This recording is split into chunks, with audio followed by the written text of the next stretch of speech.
ఇది మా సొంత ఊరు. నేను చదువుకున్న బడి.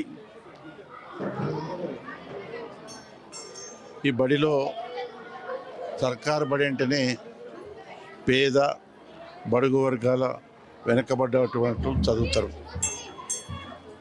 దీన్ని పట్టించుకోవాలంటే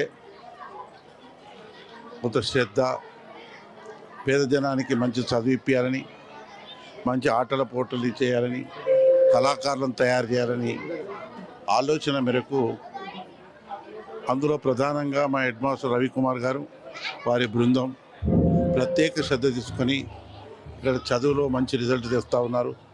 సార్, మనం ఒకసారి యాన్యువల్ డే ఏర్పాటు చేసుకుందాం, బాగుంటుంది సార్ అంటే ఓకే.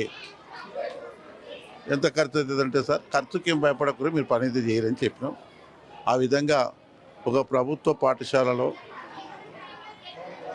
ప్రైవేటు పాఠశాల ధీటుగా మనం చేయాలని దృక్పథంతో ఈనాడు రేవంత్ రెడ్డి గారి నాయకత్వంలో విద్యా కమిషన్ ఏర్పాటు చేసి, మురళీ గారిని విద్యా కమిషన్ చైర్మన్గా ఏర్పాటు చేసి, భవిష్యత్తులో ఈ బడులు ఏ విధంగా ఉండాలి, ఈ చదువు ఏ విధంగా ఉండాలి, ఈ చదువులో ఉండే పాఠ్యాంశాలు ఏ విధంగా ఉండాలి, భవిష్యత్ తరాలకు అక్కరొచ్చే విధంగా ఒక కమిషన్ ఏర్పాటు చేసినారు.